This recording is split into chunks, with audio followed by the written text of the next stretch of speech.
And Parker Rackers, I led tech for a startup that sold for 23 million bucks. After that, I've been using AI pretty much every single day to figure out how do you get the most leverage out of it for both coding, media, and business in general. And I'm gonna go through some prompts. So I've been doing the whole prompt thing since it became a word. And a lot of people in our community have questions about it. A lot of people on the internet have questions about it. So this should be a simplified explainer. So first of all, prompts. This is how you talk to the computer. There are a bunch of PhD level intelligent beings inside your computer. You just need to know how to talk to them. It's not them, it's you. So first off, on the anatomy of prompts, you have different types of models, and talking to them the right way matters. So you have chat models, you have chain of thought or thinking models. These ones are typically more expensive. And you have hybrid models, which is one of the newer ones. Now, you're probably like, wow, this is getting jargony. Chat just means you're ping-ponging back and forth. They're the cheaper models. So you can get more out of them. They can act more like thinking models if you have a better prompt, but that's typically just instant feedback. Chain of thought, you send it, it's thinking, and it comes back with a longer version. You could think of even the deep research tools as thinking models, or Sonnet 3.7 thinking. And then you have hybrid. These are all the Gemini models from Google, and they dominate. I think this is the future for most of the tasks that you'll be doing. Of course, chat models will be great for the cheapest, fastest, high frequency tasks. So in your case, you'll probably be using hybrid if you're doing writing or coding. So that's the high level. Now, there's this thing called context. Context is king in prompting. So context is the information that you're giving to the LLM. So I always think of it where if I walked up to someone who is really smart on the street and I just blurted out, I need a poem about this and it's my company, and make this poem awesome about my company, or I need a React component for my company, or whatever. If I didn't provide them any context, I don't care if it's Einstein, he's going to look at me confused, but they're programmed to give you a response. So you'll get a response and it's going to be a confident response, but it's not going to be great. That's why context matters. And so context, when it comes to prompting, is a few things. You follow the same template every single time, where you define a role. So if I walked up to that person on the street and I said, you are an expert at direct response marketing. You act like Dan Kennedy.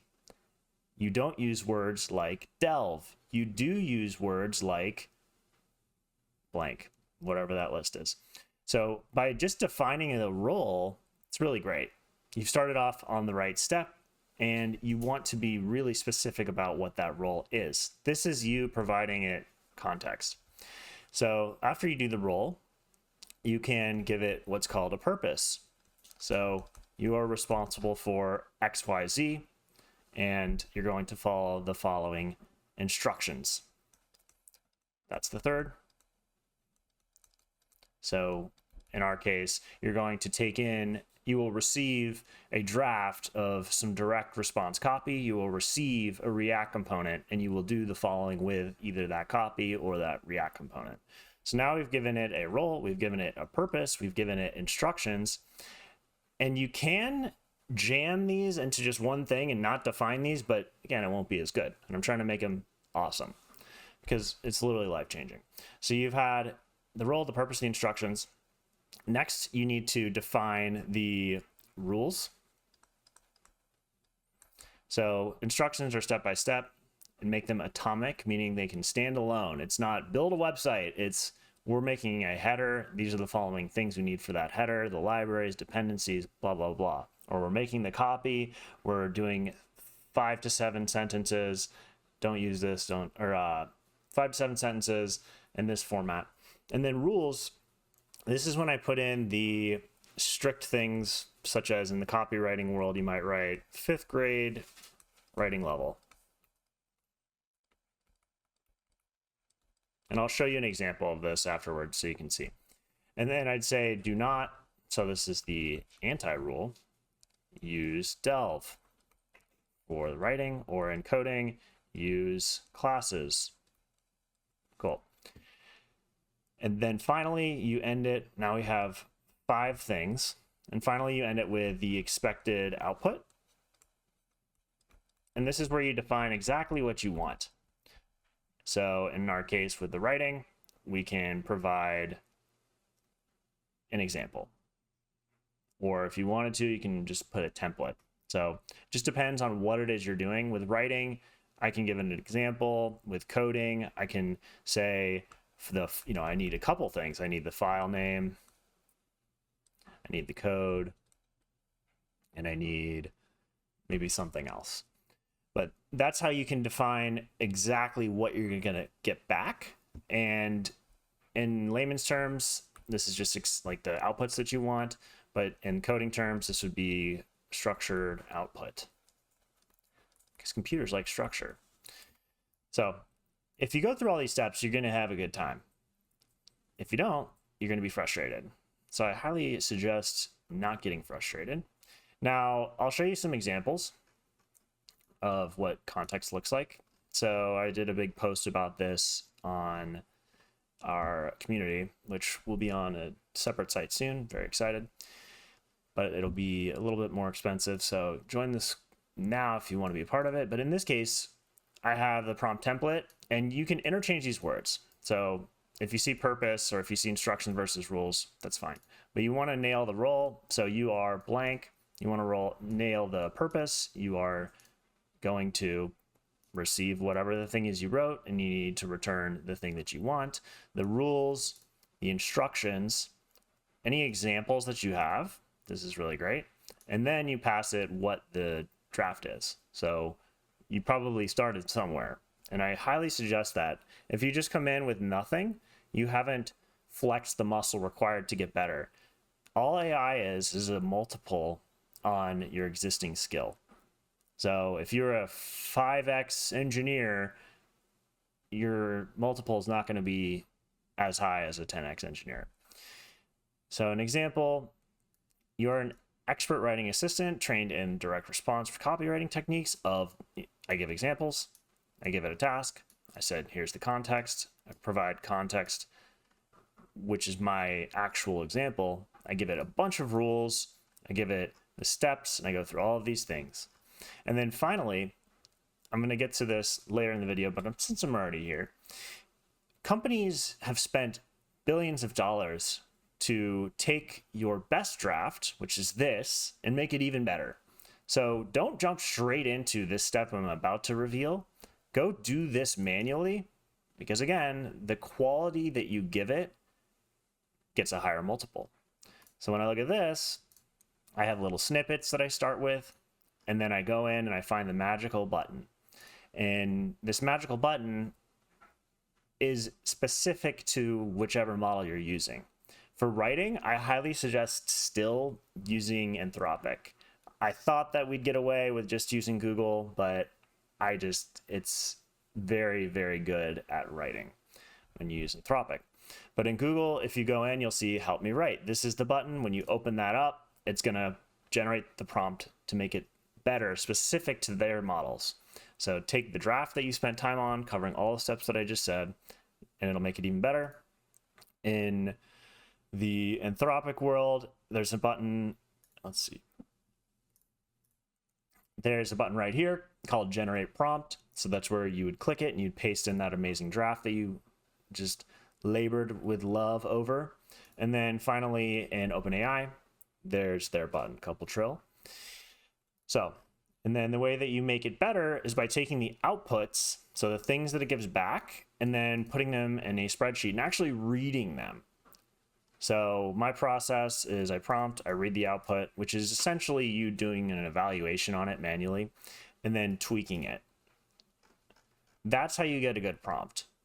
There are better ways to do this programmatically, but I'm not interested in that and showing that in this video at least. I'm definitely interested in that. Other concepts that are important to keep in mind so that you're educated on the topic are that you want to optimize the stuff that you're putting in, so context format, for token efficiency. What is a token? It is not crypto. It is not a character. They're slightly different. So when we think of writing a post somewhere, we think in characters. Character A, B, C, D. Those are all one character per letter. LLMs think in tokens. So slightly different. And it's because of the way that their guessing machines work. But for the purpose of this video, you can just kind of see an example of this where if you have dead space, you're wasting valuable compute. Compute meaning the amount of horsepower these things use up to respond to you. So on the left-hand side, this is in what's called JavaScript object notation, which is JSON. And what you can think of it as, this looks scary for non-technical people, but this is how computers talk to each other. This is one way that they do this. And then this version is XML, which is another way. And the short of it is, this is a better way of doing it because you can see there are significantly less tokens, which is, again, the credits basically that are gobbled up and used against the compute on the AI. JavaScript object notation, when you look at this and you're confused, I would just flip this sideways and think of it as a spreadsheet. So if this, it looks like this funny looking tree, you can just think of each of one of these as a column, and then there's the stuff within it. And then the column can have multiple things in it. So if you can, then you would ask for it in XML format, but again, that's just kind of a nuance. It really, if you're using the steps that I outlined and you gave it to the LLM platform, which is on the Playground website, that's where all of those are. So if you wanted to see those magical buttons, then you would go to playground.anthropic or playground.openai or platform, and you can see them. So the next thing we're going to cover is the anatomy. You can see that in this case, they've outlined that you want the goal, success criteria, and then the cognitive work. This is a simplified version. I would just use the one that I showed you. But the tactics, draft it and test, plus it up with the features, paste them into a spreadsheet and read them, and then on to some more tools. So you can go, and there's this one that's by Vercel. It's called the Playground. And you can see that you can select the different models. So if you wanted to, you can actually click this little plus button, and you can add more and more and more. That's a pretty cool way to do it. Again, I just go and I use the Playgrounds. Another one, I have not used this, but I just felt like it's necessary to call out for folks out there, where there's a whole IDE, or essentially a development environment just for prompts, but I don't use that. And for the nerds out there, I use this, which is called Marimo. Marimo, if you're familiar with Python notebooks, it basically lets you write your prompts. So in this case, I have a prompt for building offers, and if I wanted to, I would break them into steps. So this is essentially the manual way of doing what's called an agentic workflow. Wow, a lot of jargon. All that means is they're different prompts that when you get the output, then you'll take it, you'll see if you like it, and then you can enter it into the next thing. So in my case, I did an offer analysis. That's what this one here is. And then I had another one, which was the offer plus up, and then the unique value proposition, the headlines, and the hooks. And you can do this for pretty much anything. I had it write an ebook just out of curiosity to see what would that look like. And these are all written in XML. Not necessary. That's the next level of doing this kind of stuff. This was taken from another YouTuber called Indie Dev Dan, I think it is. And I just kind of added to it. But I do find myself not using this at all, I'll be honest. So I think it was helpful as an exercise to learn. But ultimately, what I will be doing for our community will be, did I draw this somewhere? Let me pull that up. I still find prompt management in general to be lacking in terms of the ease of what you can do. So when I make them, I just store them to hotkeys, but I'm running out of hotkeys. So bind your prompts, because prompts are artifacts. They're things that you want to hang on to. How about this guy's cooking? But they're these things that you want to hang on to after you make them.